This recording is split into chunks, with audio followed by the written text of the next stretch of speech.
नमस्कार दोस्तों। बुधवार का दिन है। आज हम श्रीमद् भगवद गीता का अध्ययन करते हैं। जैसा कि आप सबको पता है, अभी तक हम जो अध्याय 6 है उसके 39 श्लोक पढ़ चुके हैं। आज हम श्लोक नंबर 40, 41, 42, 43 4 श्लोक हम बताएंगे, जहाँ पर जो भगवान कृष्ण हैं, अर्जुन के जो संदेह उठे हैं कि जो योग बीच में छोड़ देता है या नहीं करता है, उसको क्या नुकसान होता है, क्या लाभ होता है, सारी चीजें वो पूछ रहा है। तो फिर भगवान कृष्ण ने जो है उसको फिर जवाब दिया है। आइए उन्हीं को हम जानने की कोशिश करते हैं कि भगवान कृष्ण ने क्या जवाब दिया है। पहले श्लोक नंबर 40। श्री भगवान वाच पार्थ नैवेनामुत्र विनास्तस्य विद्यते न हि कल्याण कश्चिद दुर्गतिं तात गच्छति। इसका भावार्थ है, हे प्रथापुत्र, कल्याण कार्य में निरत योगी का न तो इस लोक में न परलोक में विनाश होता है। हे मित्र, भलाई करने वाला कभी बुराई से पराजित नहीं होता है। तो यहाँ पर फिर बताएंगे उसको पार्थ अर्जुन को क्यों कहते हैं, उसका हम आपको फिर बताएंगे कभी। लेकिन यहाँ वो जो पार्थ किसको कह रहे हैं, अर्जुन को कह रहे हैं। तो एक तो योग अभ्यास वगैरह हम जो करते हैं उसकी बात मैंने पहले ही बताई थी। यहाँ पर योग किसको कह रहे हैं भगवान कृष्ण, मन को साधना, क्योंकि मन से ही विषय उत्पन्न होते हैं। हालांकि इंद्रियां प्रवृत्त होती हैं विषय की ओर, और विषयों की तरफ मन आकर्षित होते हैं। इंद्रियां जो है लुभाती हैं, माया के खेल में बहुत बड़ा रोल उसमें रहता है, और जो मन है वहां फंसता चला जाता है। अब इन इंद्रियों की से जनित जो विषय हैं वहां पर जाना, वहां से बचना, ये एक बहुत बड़ा चैलेंज है। तो उसी को हमने योग कहा गया, जो इसमें प्रैक्टिस करता है मन को साधने की, मन को इंद्रियों के प्रभाव से निष्क्रिय रहने की, सारे विषयों से दूर रहने की जो शक्ति है, जो प्रयास है, उसी को योग कहा जाता है असल में। इसलिए वो कह रहे हैं कि जो कल्याण कार्यों में निरत योगी का न तो इस लोक में नहीं परलोक में विनाश होता है। हे मित्र, भलाई करने वाला कभी बुराई से पराजित नहीं होता। जो भी निष्काम कर रहा है, जिसके अंदर कोई भावना नहीं है। अब क्या है, कुछ लोग काम भी करते हैं तो क्या कहते हैं, लाभ की अपेक्षा करते हैं, मुझे वो दुआ देगा, मुझे पुण्य देगा। तो यहां पर भगवान कृष्ण कह रहे हैं कि अगर तुम जो भी काम कर रहे हो, उस काम में अगर तुम कोई परिणाम की अपेक्षा नहीं रख रहे हो, तो फिर तो तुम्हारा हमेशा भला ही होता है, तब तुम्हारा कोई बुरा नहीं होता है। ये भगवान कृष्ण यहां पर समझाने की कोशिश कर रहे हैं। आइए अब इसका श्लोक नंबर 41 पढ़ते हैं। वो है,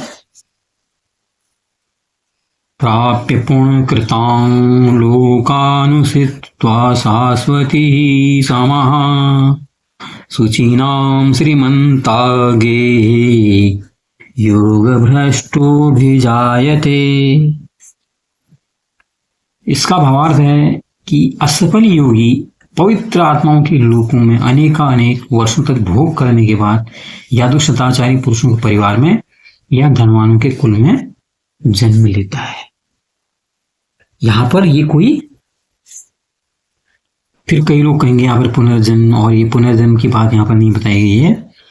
यहां पर कहा गया है कि जो लोग योग की ओर प्रवृत्त होते हैं, मन की ओर, साधनों की ओर प्रवृत्त हो रहे हैं, तो वो अच्छे काम करते, अच्छे लोगों के बीच में बैठते हुए कभी कभी भटक जाता है। क्योंकि मन में वृत्तियां ऐसी होती हैं, कभी कभी विषय, जैसे विश्वामित्र के बारे में बताते हैं, विश्वामित्र को एक अप्सरा भेज के, रंभा पहले मेनका भेजा गया, फिर रंभा को भेजा गया ताकि उनको उनकी तपस्या को तोड़ा जाए। और फिर वो तपस्या उनकी टूट भी गई, जैसा बताते हैं जो हमारे पुराणों में, ग्रंथों में लिखा हुआ है। तो यहाँ पर क्या है, कोई आदमी लगा हुआ है बीच में, उसके अंदर कोई इसकी एक कभी दबी भावना थी कुछ, कि मुझे ये करना है तो ये होना है। किसने आके वो कर रहा है, ध्यान लगा रहा है, वहां पर ये आ गई, यार भाई तेरे तो ये हुआ है। आदमी जो है सब छोड़ छाड़ के पूरा आवेश में आ गया, क्योंकि इसमें तो भावनाएं कंट्रोल होती नहीं है। वो वो जो कर रहा था अभी तक प्रयास, वो सारे प्रयास टूट गए। जैसे कोई कहते हैं, मान लो किसी लड़की को चाह रहा हो और वो कभी नहीं मिली, एक दिन आके उसके सामने खड़ी हुई, अपना बिल्कुल अब तो मना है, मुझे जोगी बनना है, वो कह रही है आगे मैं शादी करूंगी, तो वो आदमी जो है भैया छोड़ो यार, योग योग किनारे, जिसके लिए मैं इतना लगा रहा हूँ सामने में है। तो ये चीज वहां पर जो है, अंदर जो दबी भावनाएं होती है वो कभी कभी उड़ जाती है। ऐसे लोगों का फिर जो प्रयास है असफल हो जाता है। लेकिन फिर भी वो क्या कह रहे हैं कि जब वो समझ जाता है, लेकिन जब उसको पता है यार ये तो विषयों का खेल है सारा, मुझे ये स्त्री पसंद क्यों आ रही है या विषयों के भाव क्यों पसंद आ रहे हैं, जब उसको वो आ जाता है तो दोबारा वो और योग की ओर वो प्रवृत्त हो जाता है। यहाँ पर कहने का मतलब है, सदाचारी पुरुषों के परिवार में धनवानों के कुल में जन्मता। इस यहाँ पर कहने का मतलब है कि उसकी चेतना, क्योंकि उसने इतना प्रयास किया था, ये भावना जब रहता है थोड़ा, जब लगता है यार मैं भोगूंगा इसके साथ, मौत करूंगा, कुछ दिन बिताने के पता लगता है यार मैं कहाँ उलझ गया, मैं तो अच्छा खासा योग कर रहा था, अपने मन को साधने की कोशिश कर रहा था, मेरा तो मन भटक गया। तो फिर दोबारा उस राह में वो लौट आता है। श्लोक नंबर 42। अथवा योगिनामेव तुले भवति धीमताम् एतद्धि दुर्लभतरं लोके जन्म यदीदृशम्। इसका भावार्थ है, दीर्घ काल तक योग करने के बाद वो ऐसे योगियों के कुल में जन्म लेता है जो अति बुद्धिमान है। निश्चय ही इस संसार में ऐसा जन्म दुर्लभ है। अब देखो यहाँ पर कि यहाँ पर भी बिल्कुल ये इसका मतलब ये पुनर्जन्म के बारे में। जब आप मन को साध रहे हो तो अब वो, क्योंकि जन्म मृत्यु हमारी भी प्रतिदिन चलती रहती है। हम जो बचपन में छोटे थे ना, रेंग रेंग के चलते थे, आज हम अपने पैरों पर चलते हैं, तो रेंग रेंग के दोबारा थोड़ी चल पाएंगे। वो था, एक स्टेज थी, तो वही मतलब हर दिन एक पुनर्जन्म है। देखा जाए जब हम सवेरे आंख खोलते हैं सोने के बाद, वो पुनर्जन्म ही है। और यहाँ पर कह रहे हैं कोई आदमी लगातार मन को साधने का प्रयास कर रहा है, लगा कि यार मुझे साधना है, मैं इंद्रियों की या विषयों के पीछे पड़ा हूँ, भटक रहा हूँ। ये जब भान उसको हो गया, ये अगर उसको ज्ञान हो जाए तो धीरे धीरे जो मन के अंदर ना उतरना शुरू करता है। अब उसे पता लगता है मन तो कुछ अंदर कुछ और ही है।